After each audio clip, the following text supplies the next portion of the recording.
Buenas noches, vamos a hablar entonces de algunas de las que yo considero son preguntas frecuentes en las consultas de urgencias de pediatría y otorrinolaringología y en las que yo veo que es frecuente pues las interconsultas a otorrinolaringología. Si hay algunas otras preguntas que ustedes tengan relacionado con esto, pues no duden en interrumpirme. Espero ser muy corto y conciso en lo que voy a hablar. Entonces yo creo que en general por lo que más recibimos interconsultas está relacionado con estas patologías que son otitis media, sinusitis adenoiditis, amigdalitis aguda, cuerpos extraños y trauma nasal, y de eso vamos a hablar. Vamos a arrancar hablando de otitis media aguda, y yo creo que esas son preguntas que con mucha frecuencia o también no solo me han hecho acá, sino que cuando yo tenía pues, o era médico general y estaba en el rural, y cuando después ya como otorrinolaringólogo, inclusive ahora, me pregunto también yo, tengo, digamos, dudas con respecto a esto. Entonces la primera tiene que ver con qué significado tiene la opacidad de la membrana timpánica, que si las otitis todas requieren tratamiento antibiótico, que si todos los pacientes deberían manejarse con amoxicilina, si existen diferencias en el tratamiento de la otitis media aguda y la otitis media aguda supurativa, cuándo hay que dar gotas ópticas a los pacientes y cuándo remitir a otorrinolaringología. Entonces, la pregunta del significado de la opacidad de la membrana timpánica tiene que ver con que en otorrino nos llegan con mucha frecuencia pacientes a consulta externa remitidos por otitis media aguda recurrente. Y cuando uno ve estos pacientes, cuando esos pacientes han sido valorados en urgencias acá, yo siempre trato de revisar las historias de urgencias para ver cómo se hizo ese diagnóstico de otitis media aguda, y casi siempre uno ve que el diagnóstico en el examen físico lo que ponen los médicos es que hay opacidad de la membrana timpánica, y pues por eso se diagnostica la otitis media aguda. A veces uno ve que ponen eritema en la membrana timpánica y por eso se hace el diagnóstico. Pero traigo aquí esta diapositiva porque pues ha habido un esfuerzo de varias asociaciones médicas por establecer cómo en realidad debería hacerse el diagnóstico de otitis media aguda, y cada vez como que se ha simplificado esa forma de diagnosticarla, y básicamente la mayoría de estudios lo que dicen es que uno debería diagnosticar otitis media aguda en los pacientes que tienen abombamiento moderado severo de la membrana timpánica, o que tengan otorrea reciente, o sea, otorrea de corto tiempo de evolución, y que esa otorrea no sea por una otitis externa, porque la otitis externa es otra de las causas de otorrea en los niños. Entonces, esas dos son como los escenarios que fijo es otitis media aguda, ¿sí? Entonces, digamos que la opacidad como tal de la membrana timpánica no es como algo que esté establecido como criterio diagnóstico de otitis media aguda, sino es el abombamiento moderado severo de la membrana timpánica y la otorrea reciente. Entonces, por ejemplo, esta es una imagen de un oído izquierdo en donde uno ve, pues, normal, la membrana timpánica transparente, uno ve el martillo, esto que sobresale acá, siempre esta cabecita más blanca es la apófisis lateral del martillo, lo que baja acá es el mango del martillo, esta parte del centro es lo que popularmente le decimos el ombligo, y esto pues es el cono luminoso, que en realidad no tiene ningún significado clínico, a pesar de que uno siempre le dicen que si no está el cono luminoso eso es patológico, pero la verdad eso no tiene ningún significado clínico. Bueno, de que en el fondo se insinúan otras estructuras, esto que se ve acá es la apófisis larga del Jung, pero eso es un oído normal. Entonces, lo que uno sí o sí, o sea, con seguridad es otitis media aguda, es esto, un abombamiento moderado, severo de la membrana timpánica. Yo creo que cuando ustedes ponen opacidad se refieren a esto, ¿no? A que no se ve pues una transparencia de la membrana timpánica, pero la opacidad en realidad es la presencia de líquido dentro del oído medio. Siempre que hay una otitis media, fisiopatológicamente hay líquido en el oído medio. No me voy a detener mucho a hablar como de la fisiopatología de ninguna de las enfermedades porque tardaríamos mucho, sino a ser muy puntual, pero si tienen alguna duda, por favor me la dicen. Entonces, un abombamiento severo, aquí diría yo, de la membrana timpánica, con eritema asociado, y pues la opacidad está dada porque esto que se ve aquí amarillo en el fondo es líquido, es moco, es infección dentro del oído medio, que es la que genera el abombamiento de la membrana timpánica, o sea, es ese moco el que está empujando ahí. Y el otro escenario que fijo es otitis media aguda, en este caso supurativa, es que uno tenga una otorrea y que sepa que eso no es por una otitis externa.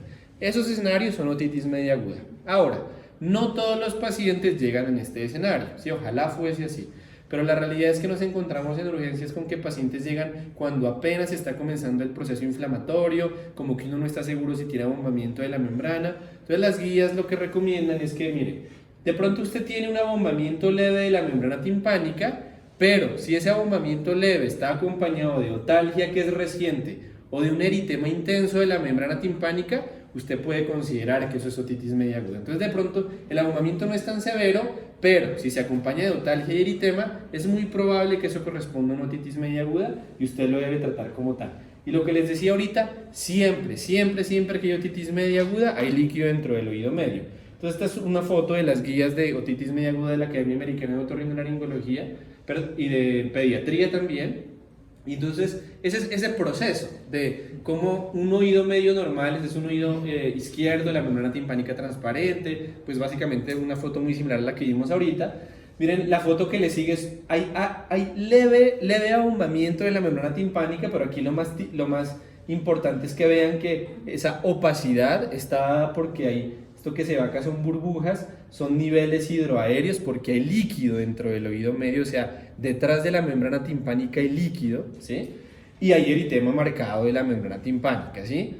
Lo que seguiría en progresión es un poco más de abombamiento, también hay eritema hasta el punto final que fue como la que vimos adelante, que un abombamiento mucho más importante de la membrana timpánica. Entonces de pronto uno ve un paciente en este estado y no tiene un abombamiento tan importante de la membrana timpánica, pero si este paciente pues sí tiene un eritema importante, es probable que sea una otitis media aguda, y este es un paciente que muy seguramente tenga otalgia también, haya consultado por eso, entonces eso probablemente es otitis media aguda y debería manejarse como tal. Y les traje esta foto porque miren, a veces uno ve mucho que ponen el eritema como la justificación de la otitis media aguda y la imagen de la izquierda es un oído normal y la imagen de la derecha es un niño normal que le dijeron que haga una maniobra de Valsalva y se ve ese eritema de la membrana timpánica.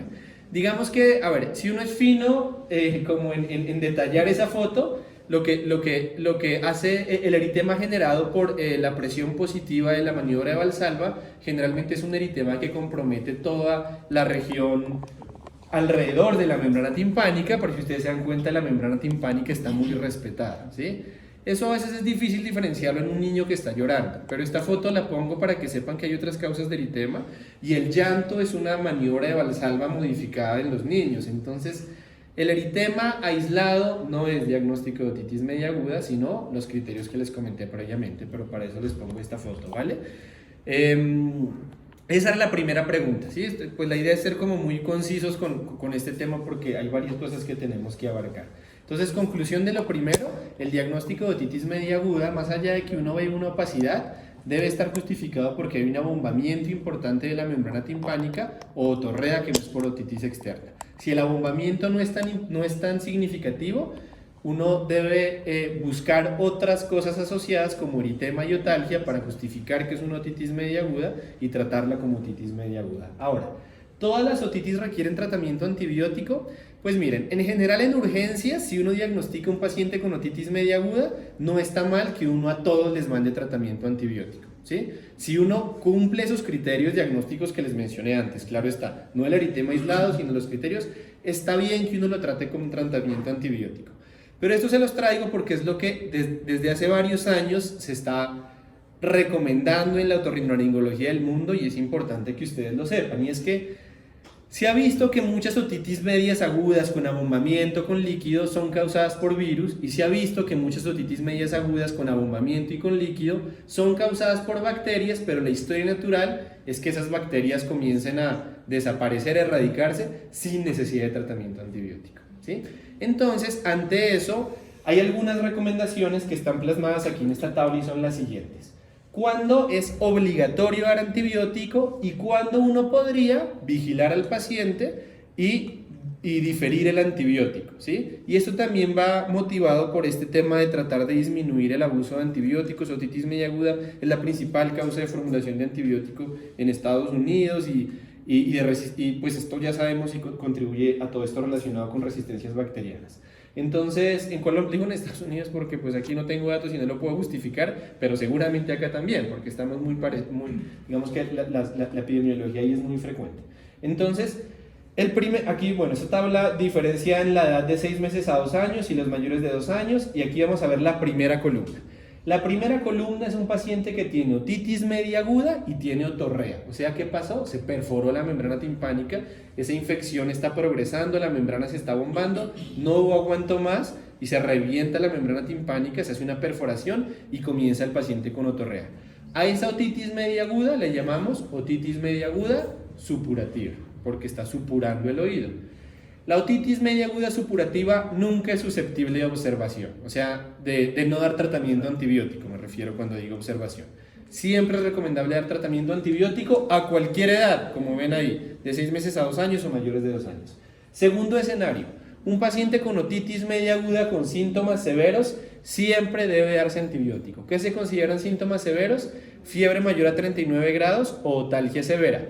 Y yo creo que los pacientes que nos llegan acá son pacientes pues, con otalgia severa o con fiebre alta. Entonces, está bien, es una conducta adecuada que ustedes manden tratamiento antibiótico al paciente que diagnosticaron adecuadamente otitis media aguda con los criterios pasados, ¿cierto? Entonces, a esos ninguno es susceptible de manejo médico. El tercer escenario es otitis media aguda bilateral, pero sin otorrea, o sea, no es supurativa y no tiene síntomas severos, o sea, es una otalgia leve, tiene fiebre, pero menor de 39 grados. Si ese paciente es menor de 2 años, se recomienda dar tratamiento antibiótico. Si es mayor de 2 años, uno podría vigilarlo, ¿sí? Y ver si resuelve solo con tratamiento sintomático. Cuando dice vigilancia clínica no es no hacer nada, es dar manejo de dolor. Uno con el manejo de la otitis media aguda siempre es recomendable dar tratamientos descongestionantes nasales porque el primer paso de la otitis media aguda es una infección respiratoria superior que se complica y se extiende con una infección hacia el oído. Entonces ya sea pues descongestionantes como antihistamínicos, descongestionantes tópicos nasales como oximetazolina durante un tiempo de 3 a 5 días, siempre se recomienda. Entonces cuando dice vigilancia clínica pues está el analgésico, el descongestionante y no el antibiótico. Y el último escenario es el paciente con otitis media aguda unilateral, solo de un oído, sin síntomas severos, fiebre menor a 39, no le duele mucho el oído, sin otorrea, o sea, no es supurativa, se podría vigilar, ¿sí? Pero aquí quiero que quede muy claro que en todos los recuadros que ustedes ven vigilancia clínica también dice antibiótico o vigilancia clínica, o sea, no está mal dar antibiótico. Esta recomendación sobre todo se hace en el escenario y por eso lo puse allá abajo y es que si uno va a hacer la vigilancia clínica, uno puede asegurar un mecanismo de seguimiento a las 48-72 horas, porque si no ha mejorado, uno le inicia el tratamiento antibiótico. Y eso es muy difícil en nuestro contexto de urgencias, porque ese paciente, pues es difícil citarlo a las 48-72 horas, viven lejos, vienen remitidos de otros lados, o ese servicio que siempre está lleno y uno poniéndose a citar controles de otro lado, no está mal dar tratamiento antibiótico, si uno lo desea. Esto pues es una recomendación en lo que se está haciendo en el mundo y quizás aplique un poco más para pacientes que de pronto uno ve en el consultorio, que uno ve que son papás juiciosos. Algo que a veces hacemos los otorrinos es que les damos la fórmula del antibiótico y le decimos, miren, no lo inicie todavía y mire cómo va el niño. Si uno ve que es un papá juicioso, responsable, pendiente del niño, y si uno le dice, mire, si luego de 48 horas los síntomas siguen, inicie el tratamiento antibiótico, ¿sí? Pero esa es otra limitante. Aquí la realidad es que hay muchos papás que a veces no es tan fácil explicarles que hagan eso por su propia cuenta y que tomen la decisión de dar un tratamiento antibiótico por su propia cuenta. Entonces, eso es algo como para que lo tengan en cuenta ahí, pero si hacen un buen diagnóstico de otitis media aguda, pues está bien si uno decide dar tratamiento antibiótico. ¿Cuál es el tratamiento antibiótico? Pues en general la amoxicilina sigue siendo la primera línea, 90 miligramos kilo día dividido en 2 dosis es la recomendación, ¿por qué no en 3? Porque se ha visto que dividido en 2 dosis tiene menores efectos gastrointestinales para los niños, ¿sí? ¿Cuánto tiempo? Eso todavía, también hay mucho debate en eso, pero generalmente el tratamiento va de 7 a 10 días dependiendo pues del caso, ¿sí? ¿Hay excepciones para dar amoxicilina? Sí, son básicamente estas 3. Y es que en los últimos 30 días haya recibido amoxicilina por otro motivo. Que tenga una conjuntivitis bacteriana asociada, porque eso aumenta la probabilidad de que la infección, o sea, la otitis media sea por Haemophilus influenza y el 50% de los Haemophilus influenza son productores de beta-lactamasas. Entonces, por eso hay más riesgo de que la amoxicilina falle. Y tercero, que sea un niño que siempre le da otitis media aguda, siempre consulta por eso y siempre le da amoxicilina y nunca le sirve. Siempre tiene que cambiarle a otro tratamiento. Estos 3 escenarios son pacientes que probablemente les vaya mejor con amoxicilina clavulanato de primera línea. Hay países en los que la primera línea es amoxicilina clavulanato. Si uno se pone a leer los textos, dicen por ejemplo que la amoxicilina clavulanato debería considerarse en los niños que tienen alto riesgo de infección por gérmenes productores de beta-lactamasas y esos son niños en guarderías. Pues, todos los niños que vemos. Entonces yo creo que todavía podemos darnos el lujo de mandar tratamiento antibiótico de primera línea con amoxicilina, dar buenos signos de alarma y si no mejoran el paciente reconsulta y pues ya le damos la amoxicilina clavulanato.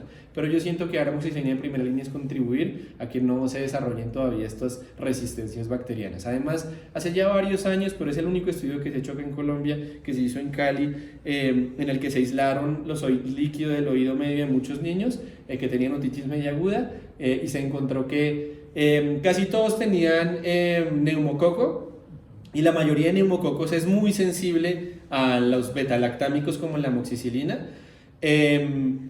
Algunos niños tenían Haemophilus influenza, ¿sí? Que ya les dije que la mitad es resistente, pero la otra mitad sí serviría la amoxicilina. Y no se encontró aquí en los aislamientos en Colombia Moraxella catarrhalis, que es el tercer microorganismo que da otitis media aguda, y eso es muy importante porque el 100% de las moraxelas son productores de beta-lactamasas. Entonces, pues ante esa estadística yo creo que tenemos buenos chances de que con amoxicilina de primera línea pues nos vaya bien. ¿Listo? Otra pregunta, ¿existe alguna diferencia en el tratamiento entre la otitis media aguda y la otitis media aguda supurativa? Ya sabemos que la supurativa es la que se perforó la membrana timpánica. La otitis media aguda progresó, no se trató o era un germen resistente y a pesar del tratamiento se perforó la membrana timpánica. Entonces es un corte coronal del oído medio donde vemos aquí la membrana timpánica, el martillo, el yunque, el estribo.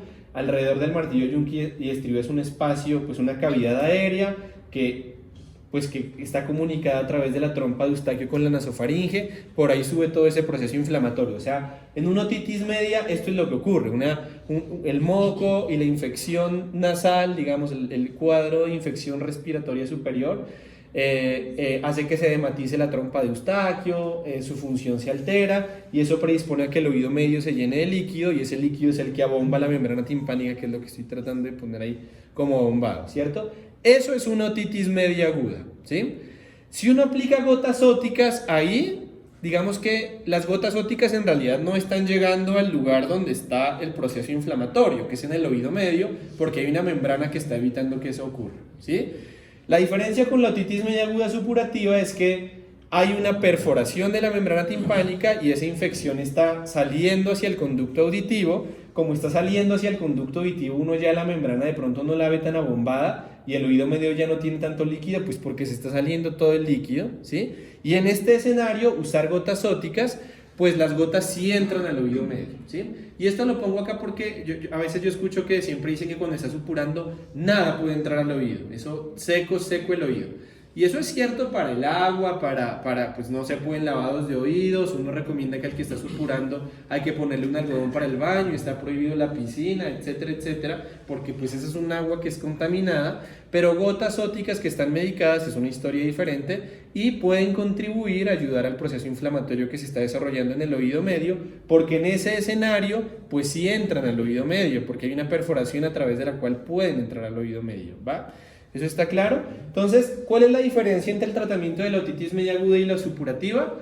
El principio del manejo es el mismo, o sea, el antibiótico sistémico, amoxicilina, clavulanato, es lo mismo. El analgésico es igual, uno le da a los niños manejo para el dolor de otitis media aguda y los descongestionantes como les mencionaba.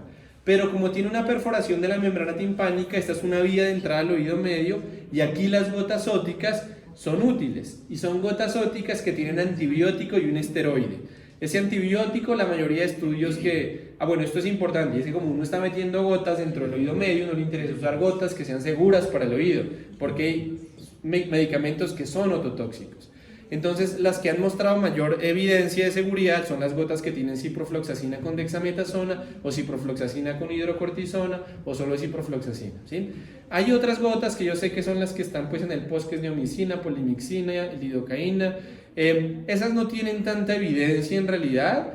Yo creo que si un niño le da una gota de esas una vez, eso no da ototoxicidad. Si se utiliza frecuentemente sí podría tener problemas. Pero sí, lo ideal, el deber ser es dar estas gotas que tienen justificaciones clínicas y pues evidencia científica de que mejoran las infecciones.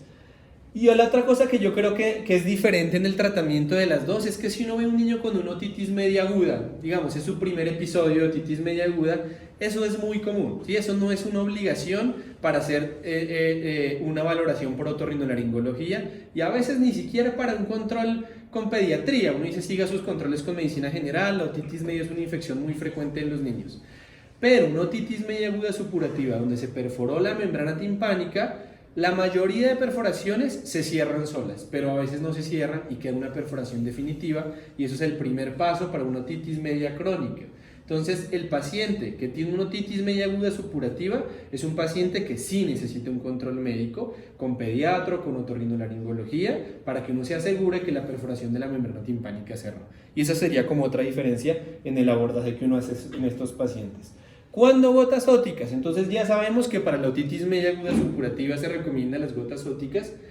2. Manejo del dolor, porque es que uno ve que, ahí lo pongo interrogado, porque uno ve que los médicos a veces mandan para una otitis media aguda que no está supurando, mandan gotas con el objetivo de que controle el dolor. Son gotas que tienen lidocaína, benzocaína.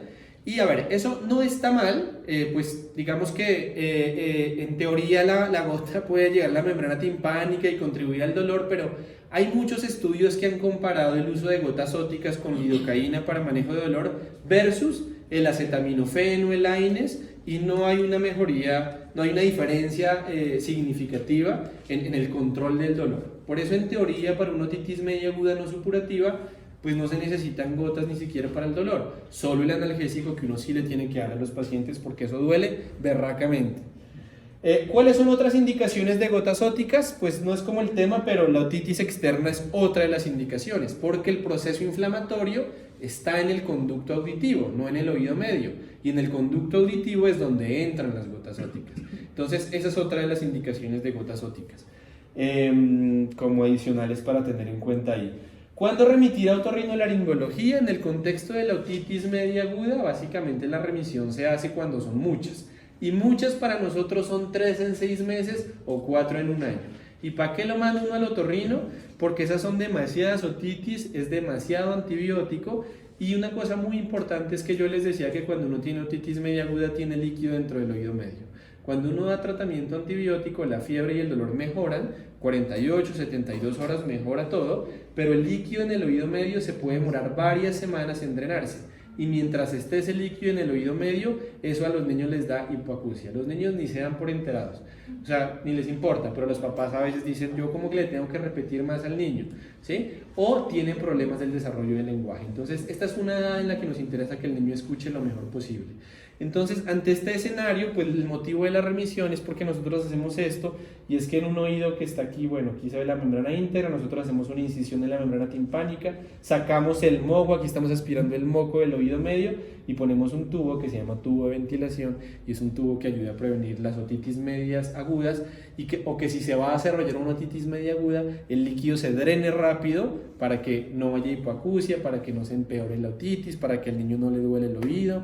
Entonces eso es lo que hacemos y la indicación de remisión sería ese criterio, 3 episodios en 6 meses o 4 en un año. Fue una clase así rápida de otitis media aguda, pero pues esto es lo que yo veo que hay dudas como de eso. Obviamente es un tema grandísimo, pero bueno, espero que esas sean cosas que les sirvan para diagnosticar, tratar y remitir a los pacientes de otitis media aguda cuando es necesario. Vamos ahora con otra pregunta que es de sinusitis y adenoiditis. ¿Y por qué pongo sinusitis y adenoiditis? Porque esa vaina es muy diferente, muy difícil de diferenciar. O sea, la sinusitis, pues uno piensa que es una infección en los senos paranasales. La adenoiditis es una infección de las adenoides. Las adenoides, como bien saben, es un tejido linfoide muy parecido a las amígdalas, pero que se localiza en la nasofaringe, ¿sí? De hecho, el otro nombre de las adenoides son amígdalas faringias. El otro nombre de las amígdalas normales son amígdalas palatinas. Entonces, todo es un tejido linfoide que se infecta también como las amígdalas y que da lo que se llama adenoiditis.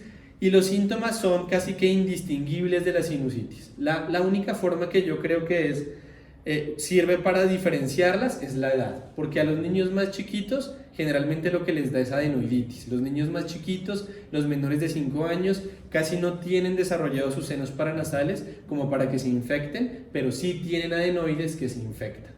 Y en cambio los más grandes ya no tienen tantas adenoides porque las adenoides empiezan a atrofiar más o menos a los 5 años, empieza un proceso en el que se atrofian y los senos paranasales ya se van desarrollando más y a ellos sí les da más sinusitis, o sea, un proceso infeccioso propio de los senos paranasales. La buena noticia es que eso clínicamente se presenta igual y el tratamiento de urgencias es en general el mismo. Ya el otorrino es el que ve si hay que, de pronto al que le da mucho, uno opera las adenoides o opera los senos paranasales. Uno, pues ya es una competencia de uno.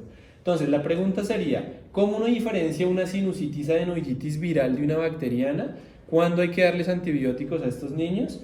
Que si las características de la rinorrea permiten que uno diferencie si es viral o es bacteriana. Y bueno, ¿cuál es la relación de la sinusitis y las adenoides? Entonces, en general esta es una gráfica que muestra cómo le da a uno una sinusitis viral o una adenoiditis viral, que eso es básicamente una gripe, ¿sí? O sea, una infección del tracto respiratorio superior de origen viral. Y este es el curso clínico para la mayoría de los pacientes. Y es que esa es una imagen de severidad y tiempo. Entonces la curva naranja es la de la fiebre. Generalmente cuando comienza la enfermedad comienza a haber fiebre, comienzan con fiebre los niños y esa fiebre dura 1 o 2 días y luego va disminuyendo y se controla. Pero los síntomas respiratorios, que son la línea azul, comienzan a aparecer progresivamente, alcanzan su pico como el 4.º día. Estos síntomas respiratorios son congestión nasal, rinorrea, tos, y luego comienzan a disminuir progresivamente, pero miren que pues, la disminución definitiva es como después del día 10 es que disminuyen, ¿sí? O vienen disminuyendo desde el día 4, pero progresivamente van disminuyendo y todavía hay como rezagos, a veces queda algo de tos y bueno, se demora todos estos días en disminuir. ¿Cuándo uno debería pensar que la infección es bacteriana? Pues cuando se salga de estos parámetros. Y eso es, primero, que la infección sea persistente, o sea, que pase 10 días y el niño siga igual de sintomático. No le ha venido progresivamente disminuyendo, sino que sigue igual de sintomático, sobre todo con rinorrea y tos, luego de 10 días. El segundo escenario es un curso clínico que empeora. ¿Eso qué quiere decir? Que el niño empezó con sus síntomas, la fiebre, la rinorrea, la tos, y empezó con sus síntomas y de repente empezó a mejorar progresivamente y presentó una recaída, empezó a empeorar otra vez de sus síntomas, o sea, es un deterioro clínico luego de una mejoría transitoria. Ese paciente más probablemente tenga una infección bacteriana. Y el tercer escenario es el paciente que desde el día 1 tiene síntomas severos, y es que tiene fiebre mayor de 39 grados, la rinorrea verdosa por lo menos por los primeros 3 a 4 días, o sea, desde el inicio tiene síntomas muy severos. Ese niño probablemente tenga una infección bacteriana. Y aquí quiero hacer énfasis y aclarar que, miren que ahí dentro de los síntomas de sinusitis, adenoiditis, se pone la tos. Y esa es una gran diferencia con los adultos, que no es algo que se considera en los adultos, pero la tos sí es un criterio, un síntoma clínico muy frecuente en los niños con sinusitis, adenoiditis. Entonces hay que tenerlo en cuenta. Entonces, los escenarios son este es el primero, ¿sí? Y es que esos síntomas respiratorios, que es la curva azul, nunca fue disminuyendo después del 4.º día, sino que siempre persistente, más de 10 días y persistente con esos síntomas. El segundo escenario es este. Le dieron los síntomas, empezaron los síntomas, empezó a mejorar de sus síntomas y luego otra vez empeoró, ¿sí? Y el último escenario es este, y es que desde el primer día los síntomas muy severos y 3 a 4 días con síntomas muy severos. Entonces miren que yo aquí en el diagnóstico de sinusitis bacteriana he hablado solo de la clínica, no he hablado de imágenes diagnósticas ni de otra cosa, y eso es otra cosa en la que hay que hacer énfasis, y es que el diagnóstico de la sinusitis adenoiditis es solo clínico y no necesita de radiografías. Entonces esa era como la primera pregunta, ¿cuándo diferenciar si es viral y bacteriana? La bacteriana son esos 3 escenarios. ¿Las características de la rinorrea permiten determinar las causas de la infección? En realidad no. En una infección viral generalmente el cuadro clínico es que el paciente comience con rinorrea hialina que evoluciona a purulenta, y ahí purulenta se refiere como amarilla, verdosa, ¿sí? No es que sea pus franco pues, pero amarilla, verdosa, y luego va mejorando los síntomas y vuelve y se hace hialina sin necesidad de tratamiento antibiótico. Entonces esto quiere decir que no había una infección bacteriana que ocasionó que la rinorrea sea de esas características. Y es porque se sabe que la consistencia y el color de la rinorrea está más relacionada con la respuesta inflamatoria del huésped, con la presencia de neutrófilos en ese líquido, ¿sí? Entonces, Esto lo puse porque yo sí se ve uno con mucha frecuencia que el moco es verde, es bacteriano, o sea, y eso no es cierto. Bacteriano tiene que ver más con el tiempo de evolución, con la severidad de los síntomas o con el curso clínico de la enfermedad. Y es que venía mejorando, pero empeoró, por ejemplo, ¿sí? Entonces, que son los tres escenarios que hablamos antes. ¿Y cuál es la relación de la sinusitis y las adenoides? Esa es una tomografía, por ejemplo, de un niño para que recuerden que este es un corte sagital y las adenoides es, bueno, aquí está la nariz, obviamente lo que se ve negro pues es la entrada de aire, esto que se ve aquí, este cilindro aquí largo es el cornete inferior y esta bola que se ve acá atrás de tejido blando que uno ve que estrecha el paso de aire son las adenoides, ¿sí? Entonces esas son las adenoides en los niños. ¿Cuál es la relación de sinusitis y adenoides? Básicamente lo que se cree es que las adenoides constituyen un reservorio de bacterias que pueden causar un proceso inflamatorio pues como la sinusitis. Una de las indicaciones por las que operamos las adenoides son los niños que tienen sinusitis a repetición, ¿sí? Bueno, yo digo también sinusitis a repetición porque insisto en esta dificultad de diferenciar entre sinusitis y adenoiditis a repetición. Entonces, por eso termina uno operando a estos niños. Y lo que les decía antes, que la edad es un factor importante para considerar que las adenoides estén relacionadas con la sinusitis. O sea, en los menores de 5 años es cuando uno cree que las adenoides son como la causa o el factor más importante y el centro de la infección en los niños y por eso uno los opera de las adenoides. Cuando son más grandes, las adenoides se atrofian y un niño que tiene sinusitis a repetición, uno no lo opera de las adenoides, bueno, si ya le dio tratamiento médico, las cosas no mejoraron, y sino que es un niño que uno lo opera de los senos paranasales, entonces es un escenario completamente diferente. Por esa relación entre la una y la otra, no sé si de este tema de sinusitis, adenoiditis haya así como algo, esos yo creo que son como dos de los más frecuentes que vemos en la consulta.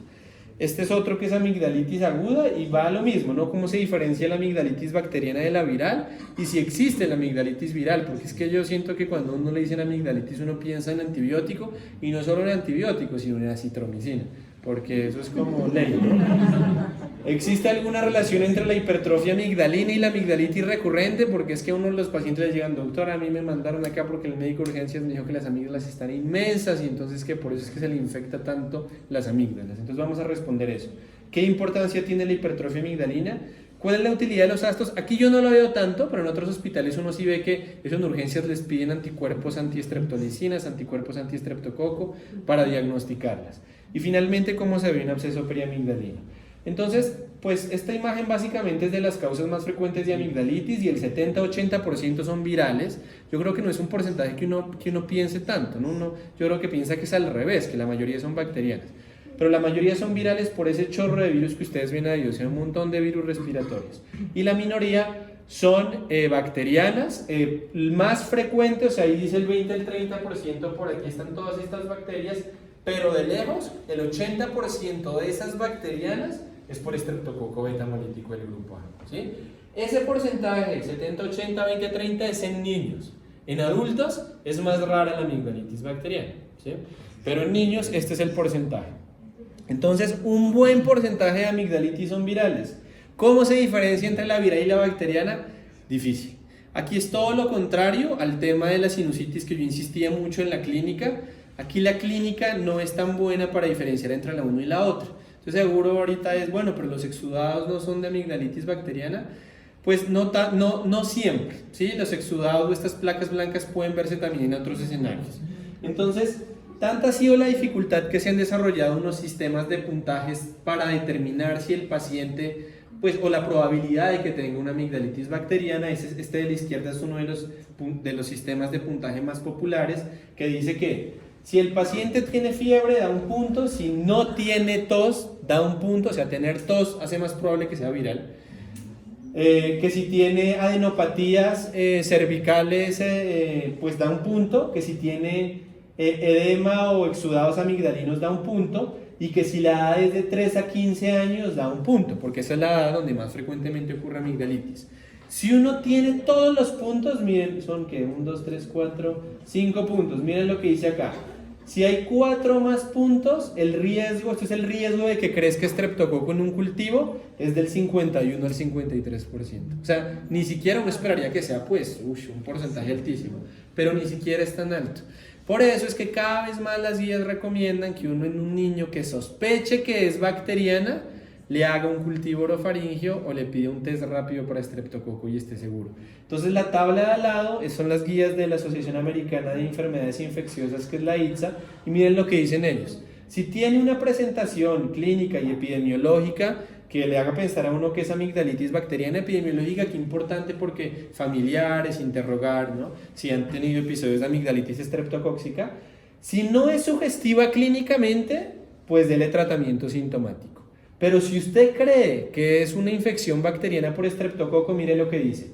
Hágale un cultivo. Si es negativo, pues le da tratamiento sintomático. Si es positivo, pues le da el tratamiento antibiótico. O la otra opción, donde hay en los hospitales donde hay esta disponibilidad, es un test rápido de estreptococo, que es un test que se demora 10 minutos y que le dice a uno si hay o no hay estreptococo. Lo bueno es que este test es altamente específico. Eso quiere decir que si este test es positivo, uno le puede dar antibiótico. Pero mire, que si es negativo, le recomiendan que uno le haga un cultivo, que el cultivo es lo que tiene mayor sensibilidad y especificidad. Entonces, en realidad, el gold estándar de amigdalitis es el cultivo. ¿Por qué no lo hacemos? Pues por nuestra misma situación de que urgencias, como en 48 horas está el cultivo.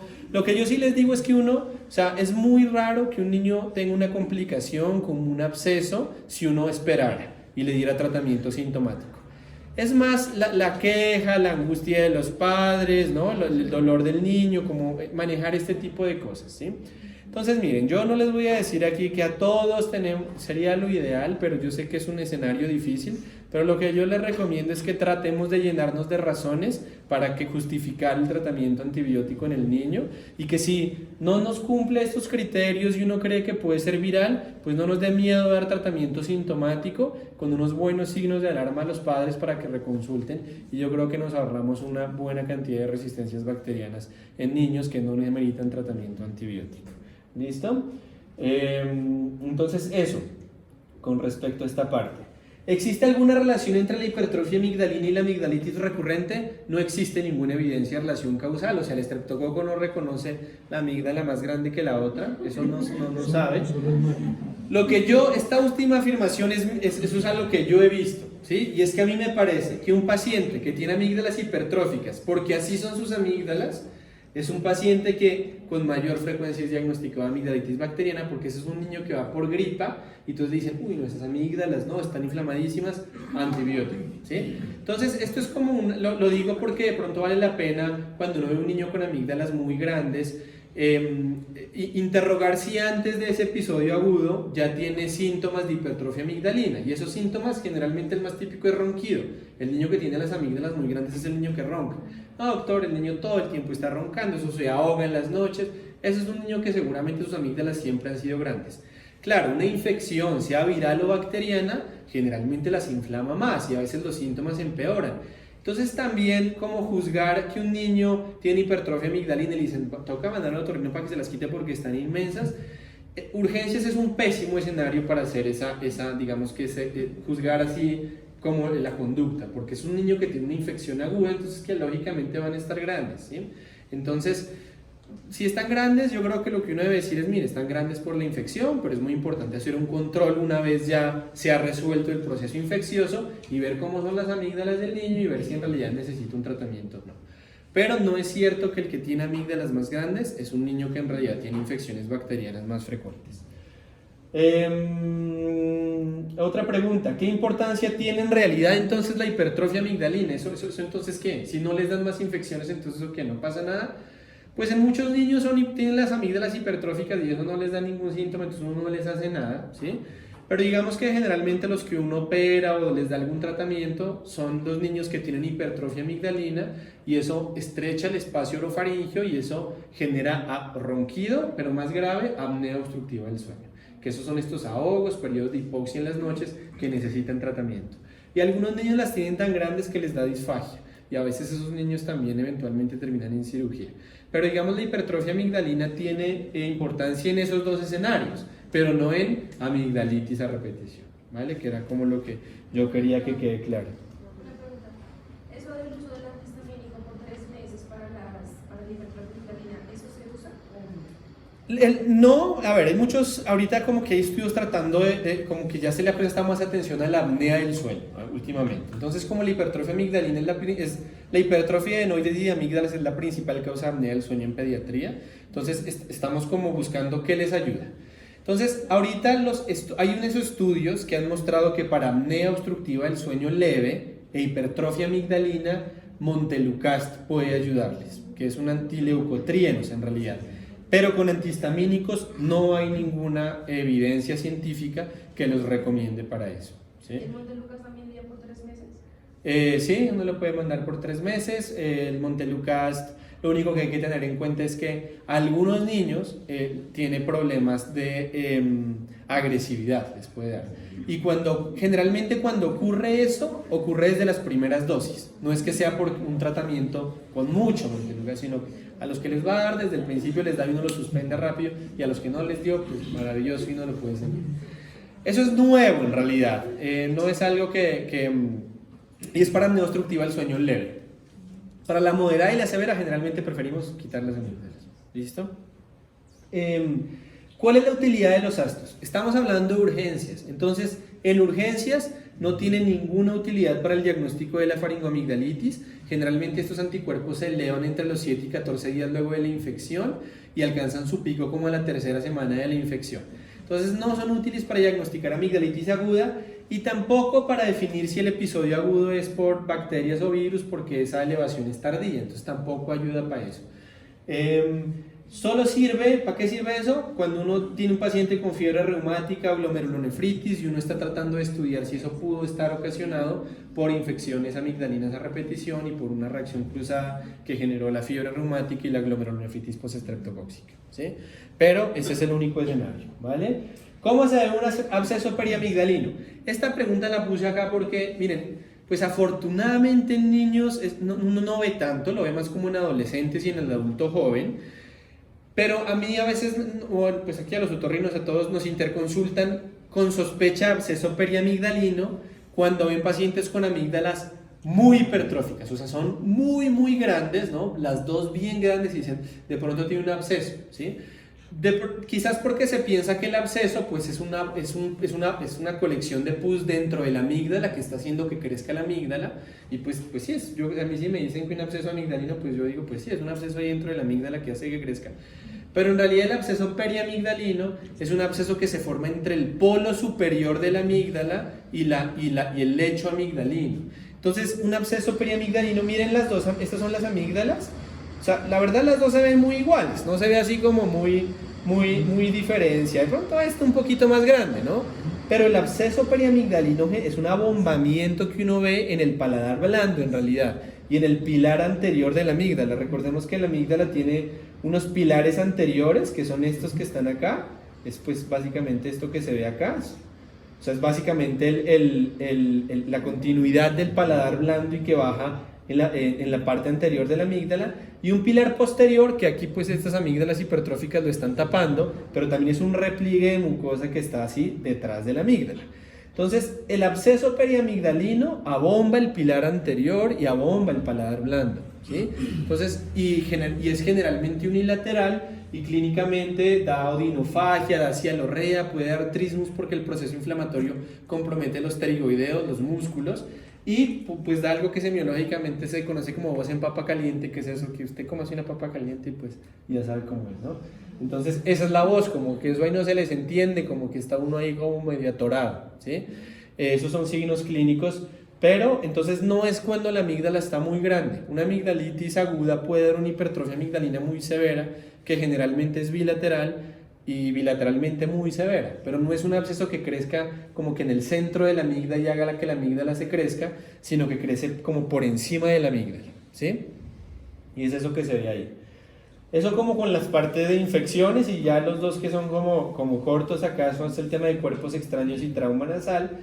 Y bueno, en cuerpos extraños, importante, ¿es urgente retirarlos? ¿Qué complicaciones puede ocasionar un cuerpo extraño que uno no lo retire y le dé la consulta ambulatoria con el otorrino porque ese man no contestó el celular? O tercero, ¿es recomendable hacer lavados nasales en pues, nariz o en oído? Entonces, ¿urgente retirar un cuerpo extraño? Pues miren, la mayoría no es urgente, esa vaina ahí puede durar harto tiempo y afortunadamente es raro que eso se complique. La única complicación son las baterías de reloj, que con cierta frecuencia se ven los niños que se meten. esa vaina es una urgencia y hay que llamar al otorrino y fue pucha donde esté o alguien, porque hay que resolver eso pronto, ¿sí? Entonces la extracción de cuerpos extraños para la mayoría de cuerpos extraños se puede hacer por forma prioritaria. Por eso usted llama un viernes por la tarde al doctor Caicedo y el mal dice cítelo el lunes, porque pues esa vaina se puede retirar prioritariamente, pero no, afortunadamente no urgentemente. ¿Esto por qué? Yo creo que es importante porque el nivel de ansiedad que maneja un padre que tiene un niño con esto es grande y pues yo creo que es obligación de uno como tratar de manejar también ese nivel de ansiedad diciéndole, mire, esto no se va a complicar, el lunes se puede hacer esa extracción, ¿no? Porque a veces uno dice, ahora que le digo al papá, el otorrino no contesta. Entonces, pues hay que transmitir tranquilidad también porque uno sabe que eso no se va a complicar, ¿sí?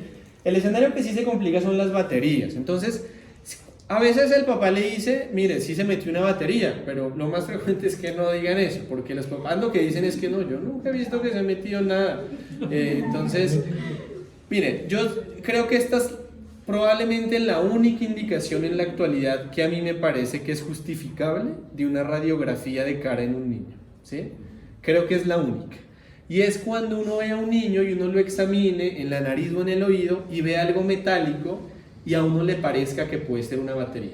Estoy diciendo ese escenario específico, no estoy diciendo que si yo le doy un frijol, porque pues esa vaina no se ve en la radiografía, sino cuando uno ve algo metálico y uno cree que puede ser una batería, esa vaina es una urgencia, ¿sí? Entonces esa me parece que es una indicación de radiografía, porque uno sí puede diferenciar una batería en una radiografía. Entonces ustedes ven ahí, esa vaina tiene una forma muy típica, que es que eso, pues las baterías de reloj que ustedes han visto tienen como un casco así externo y un interno que se acopla, ¿no? Es como algo así. ¿Qué es eso que se ve ahí? No sé si lo logran diferenciar, pero se ve el lado y se ve el borde. Entonces uno ve esa vaina y toca, mejor dicho, conseguir al otorrino para que pronto retire ese cuerpo extraño. Miren cómo se ve en la lateral y aquí, a ver, esto se podrá apagar. ¿Está bien? Vamos, solo quiero hacerles énfasis porque miren, una esfera metálica, eso también se mete en los chinos, y eso se ve así también, una esfera metálica se ve así, pero la diferencia es ese halo que uno aquí logra identificar, pues si uno finamente ve aquí, se ve un halo radiolúcido, como una línea acá y acá, que es precisamente ese empate de la batería, y pues si uno ve ese signo, gracias, si uno ve ese signo, pues mira, hay que correrle, ¿sí? Entonces, esa a mí me parece una indicación importante de radiografía. Esta es una en un oído, por ejemplo, ¿sí? Y esto, bueno, olvidé decir al principio, pero todas estas fotos que estoy aquí poniendo son de niños de aquí del hospital, ¿no? Esto no es aquí el libro ni nada, sino que son niños que hemos visto acá y que vemos y pues los doctores de urgencias ven más que yo inclusive. Entonces, es importante eso. ¿Qué complicaciones puede ocasionar la presencia, doctor? ¿Qué tan rápido? ¿Cuánto tiempo? Porque por lo menos en un pueblo. ¿La batería? Muy rápido. O sea, esa vaina, yo creo que lo recomendable es extraer eso. A ver, mire, si por tarde en las primeras 24 horas se debería extraer, ¿sí? O sea, ese paciente que usted ve en un pueblo, hay que remitirlo, ¿sí? Y pucha, si no en el CRUE dice que no hay, yo me lo llevo como urgencia vital y digo que esa vaina le puede dar una celulitis, una infección, y ya les voy a mostrar la foto que sigue que justifica eso. Pero sí, ojalá sea en las primeras 24 horas, ¿sí? Entonces miren, esta por ejemplo esta es una fosa nasal izquierda, una nasosinoscopia y una fosa nasal izquierda. Este es el cornete inferior izquierdo y este es el septum. Esta es una perforación por una batería que estaba ahí, y lo que se ve en el fondo es el cornete de la otra fosa nasal, ¿sí? Entonces, pues complicaciones sí pueden darse con este tipo de cuerpos extraños. Con los que no son batería es muy raro, ¿sí? O sea, un copito que la Shakira en el oído, esa vaina afortunadamente, esa vaina puede durar varios días, los doctores me darán la razón, pero muchas veces los niños llegan a urgencias por otra vaina y los doctores llaman, vea doctor, es que vino por otra cosa, pero aquí le estoy viendo un cuerpo extraño que no saben hace cuánto tiene eso ahí. Eso es muy frecuente, porque generalmente un cuerpo extraño en oído no da tantos síntomas y es muy raro que eso se complique. Es muy raro que un cuerpo extraño en oído se infecte también, ¿sí? Yo no estoy diciendo que no hay que sacarlo, que el doctor dijo que eso se puede quedar ahí. Lo que digo es que hay que sacarlo de forma prioritaria, pero pues no es una urgencia importante.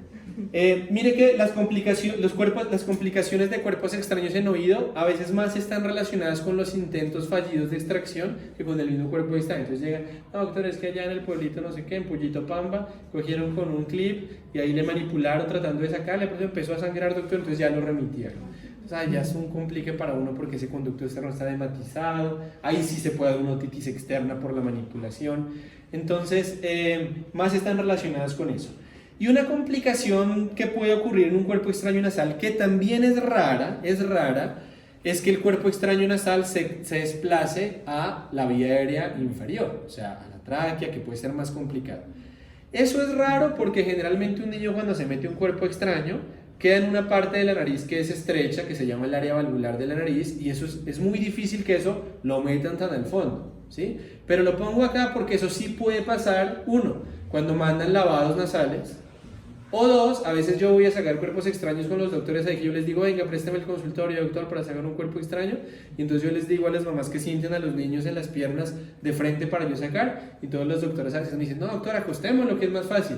Entonces un cuerpo extraño nasal se puede ir a vía aérea, si uno está allá viendo el niño acostado y uno allá tratando de sacarle el cuerpo extraño al niño acostado, pues podría desplazarse a vía aérea inferior, ¿sí? Entonces puede pasar en esos escenarios, pero en un niño que uno no lo manipula, no le está haciendo lavados, eso no se desplaza así porque los cilios del epitelio respiratorio le empujen el cuerpo extraño. Eso no pasa, ¿vale? Entonces, ¿es recomendable hacer lavados nasales o de oído? En el cuerpo extraño en oído, pues mire, si uno sabe cómo se hace un lavado de oído, está en barbacoas, esa vaina remitir a ese niño está complicadísimo. Yo creo que uno lo puede hacer, pero en un hospital como este, pues no, ¿sí? Porque aquí tenemos pues al doctor Caicedo y a la doctora Jiménez para que hagan eso, no mentira, y yo. Entonces, pues uno tiene consulta porque está en otro nivel de complejidad. Pero si uno está por allá perdido en medio de la nada, pues uno podría hacer un lavado nasal, pero es muy importante considerar esto. Primero, el tamaño del cuerpo extraño. Si es un cuerpo extraño, esos chinos se meten en arvejas, se meten en shakiras y eso está impactado. O sea, no hay por dónde entre. Para que un lavado nasal funcione, el agua tiene que sobrepasar el cuerpo extraño y pues como que acarrearlo, ¿sí? Si eso está así taponado, eso ahí no entra agua, no entra nada. Entonces, pues debe haber un plano de clivaje entre el cuerpo extraño y la pared del conducto auditivo para que el agua entre, ¿sí? Sí, se hace por la otra cosa. Ahorita ya vamos con la nariz, pero estoy hablando de oído, ¿sí? Pues el conducto auditivo estoy hablando de oído impactado. Segundo, en el cuerpo extraño en oído, perforación timpánica es un riesgo. Si uno tiene un cuerpo extraño y el niño tiene un antecedente y una perforación timpánica y uno hace un lavado de oído, puede infectarse el oído medio. Entonces, uno siempre es importante que uno pregunte si el niño tiene historia de otitis. El paciente con perforación timpánica es el paciente que, doctor, ese niño cada rato le supura el oído. Entonces, ese niño uno no debería hacer un lavado de oído. Y tercero, si es un cuerpo extraño vegetal, porque tienden a expandirse con la irrigación. Entonces, se complica más la situación. Ahora sí, pasemos al cuerpo extraño nasal. Mire, de nuevo, aquí en un escenario como este, pues no lo recomiendo, ¿sí?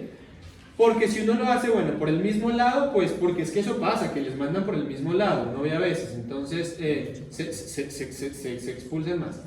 Por el otro lado, uno lo puede intentar, pues la probabilidad de éxito es baja, pero bueno, si usted está así lejos, uno lo puede intentar por el otro lado, ¿sí? Hay otra técnica que en algunas guías aparece y es que les dicen como el beso del padre, ya no me acuerdo, y es que uno haga que, o sea, digamos, tiene un cuerpo extraño en una fosa nasal, entonces lo que uno hace es que le dice al papá que le ocluya la otra fosa nasal y que le dé así como una presión positiva por la boca al niño, ¿sí? Esas son cosas pues que digamos de recursividad. Si uno está lejos, la probabilidad de éxito es baja. Si no les funciona, pues hay que remitir a ese paciente. Bueno, si uno hace obviamente el lavado nasal en la misma fosa nasal que tiene el cuerpo extraño, puede haber desplazamiento a vía inferior, ¿sí?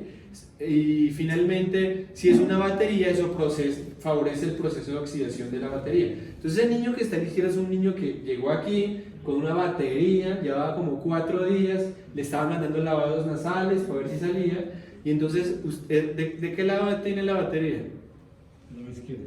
porque tiene un edema periorbitario también, o sea, está desarrollando una celulitis porque eso se oxida, eso infecta la nariz, esa vaina es un desastre porque toca sacar el cuerpo extraño y toca curetear la mucosa, el hueso, porque eso es muy agresivo en los procesos de oxidación.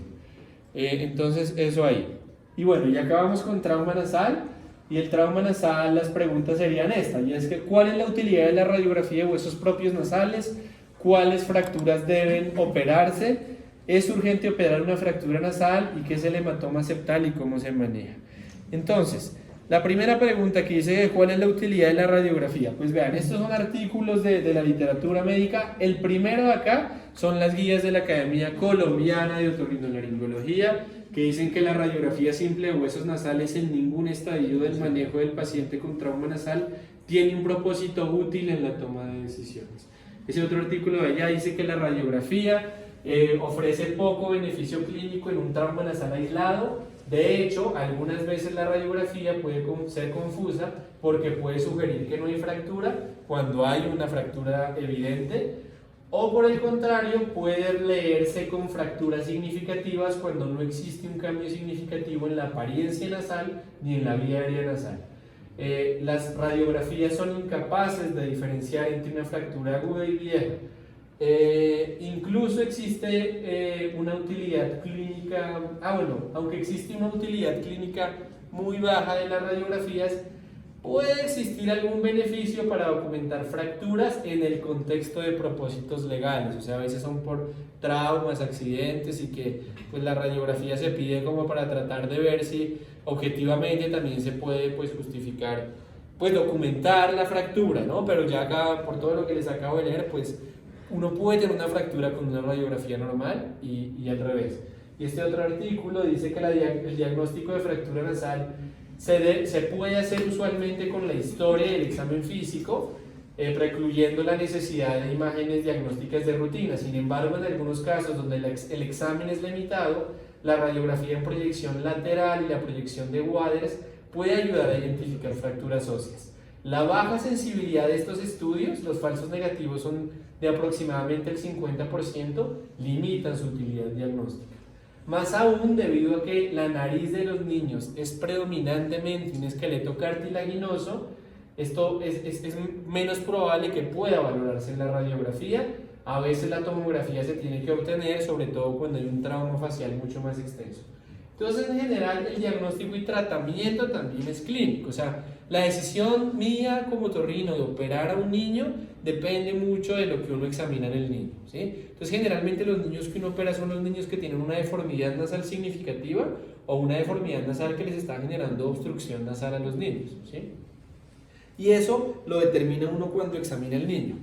Por eso es tan berraco cuando uno le mandan en el celular una foto de una radiografía de una nariz y le dice, doctor, tiene la fractura, y uno le cuesta mucho. Yo sufro mucho con eso, honestamente, porque yo nunca estoy seguro, por esto que les acabo de explicar. Entonces, a veces siempre es mejor uno ver al niño, y digamos que como principio general, prácticamente todas las fracturas nasales, a excepción de una fractura nasal abierta, que pues necesita una sutura, podrían manejarse de forma diferida. O sea, si uno tiene una duda, otra vez el Barragán no contestó, todas se podrían manejar de forma diferida, ¿sí? Hay unas, como les voy a decir ahorita, que son susceptibles de una reducción cerrada rápida, ¿sí? Pero si uno no la hace, todas se pueden manejar eventualmente ambulatoriamente a través de una cirugía que se llama rinoplastia, ¿sí? Entonces, miren, este es un ejemplo. Este man me llegó aquí hace unos meses. Esa es una radiografía de frente. Pues, mire, la verdad, pues aquí parece que se ven como los huesos propios aparentemente bien. Aquí algo como que se ve raro, pero en general aquí donde debería pues estar el hueso propio nasal, aquí aparentemente está bien, acá está bien. Acá esta parte se ve bien. Aquí parece que hubiera así como una mayor separación entre el hueso nasal y la apófisis ascendente del maxilar, pero eso no lo puede ver a algunas personas normalmente, pero no se ve mayor cosa. Ese es el reporte del radiólogo, ¿sí? Ese es el reporte del radiólogo, ¿sí? Estudio dentro de la normalidad. Él me llegó por consulta externa. Aquí espero que me haga justicia un poco la la foto, pero bueno, este man tenía esta vaina así cuando uno la ve en vivo, así echada para allá completamente, o sea, uno lo ve el niño y esa vaina estaba para el otro lado, ¿sí? Y ese es el reporte de la radiografía. Y pasa también lo contrario. Entonces hay que ser muy precavidos aquí a veces cuando manejamos estos pacientes. Yo creo que lo ideal siempre que haya una valoración por otorrino o una valoración diferida por otorrino ambulatoria también es una conducta adecuada porque todos podrían manejarse diferidamente. ¿Cuáles fracturas nasales deben operarse? Pues las nasales abiertas, o sea, hay una herida y una fractura, generalmente pues esas son fracturas que ameritan una cirugía, fracturas que generan obstrucción nasal y fracturas que generan deformidad nasal significativa. O sea, hay fracturas que no generan nada de esto y no se operan, se dejan así. ¿Por qué? Porque un niño que es una persona que está en proceso de desarrollo, la nariz está creciendo. Tratamos de ser muy conservadores con la manipulación de la nariz. No es como en el adulto, que uno hace una cirugía y esa corrección ya es definitiva. En un niño, una cirugía nasal puede con el crecimiento dañarse, alterarse, uno interfiere en un proceso de desarrollo craneofacial. Entonces trata uno de ser muy conservador con las cirugías en los niños. Entonces, ¿es urgente? Nunca es urgente. Una fractura abierta nasal pues es una urgencia relativa porque ese pues sí toca por lo menos lavar, cerrar la herida y pues si uno está ahí generalmente uno ve si reduce la fractura nasal que está ahí. Se pueden hacer reducciones cerradas que en los niños se recomiendan los primeros 10 días luego del trauma. Reducción cerrada es eso que uno ve allá y eso es uno coge una pinza básicamente y cuadra los huesos propios nasales. Y eso se recomienda en los primeros 10 días, pues porque todavía la fractura no está consolidada, ¿sí? Si uno no la hace en esos primeros 10 días, pues ya uno no puede venir aquí a cuadrar los huesos así como tan fácil y toca fracturarlos uno mismo a través de unas osteotomías. Y eso pues ya es una rinoplastia en realidad. Entonces, todo paciente se le puede hacer eventualmente una rinoplastia si uno no hace ese procedimiento en los primeros 10 días. Hay algunos estudios que dicen que si uno hace esa reducción cerrada en los primeros 10 días, disminuye la probabilidad de que el paciente eventualmente necesite una rinoplastia, pero no asegura 100% que la necesite. No trata de publicar la fractura nasal lo mejor posible, pero hay un proceso de que, así como en otras partes, ustedes sabrán eso por ortopedia, se desarrolla un callo óseo, a veces ese callo genera una deformidad nasal y eventualmente el paciente igual termina en rinoplastia. Entonces, la reducción cerrada disminuye esa probabilidad, pero no la excluye completamente, ¿sí? Entonces es algo que uno siempre le explique también a los padres. Siempre se puede considerar manejo diferido con septorrinoplastia y esto sobre todo uno lo hace para fracturas más complejas y cominutas. O sea, hay fracturas muy complejas que uno no llega, si así no las ve al segundo día, no es que les haga así ya, ¿sí? O sea, son fracturas cominutas que son mucho más difíciles de manejar. Parte de la decisión, por ejemplo, yo sé que hay otorrinos de los que trabajamos aquí, que ellos casi siempre dicen, mire, por consulta externa todo.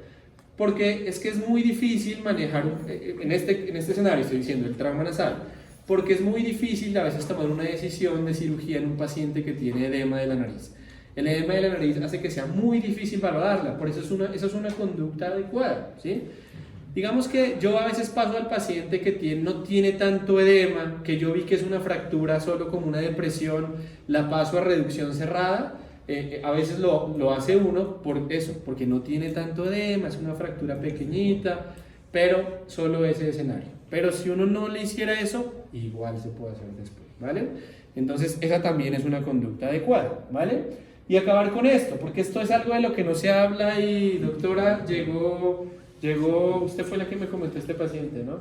No es este paciente, este es otro paciente, pero la doctora me comentó un paciente que tenía algo muy parecido.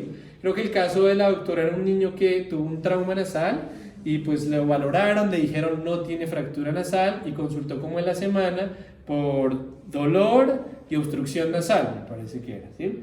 Y eso es este escenario. Entonces, debe ser prioridad cuando uno valora un paciente con trauma nasal, no solo la fractura nasal, sino ver esta vaina, y es un hematoma septal.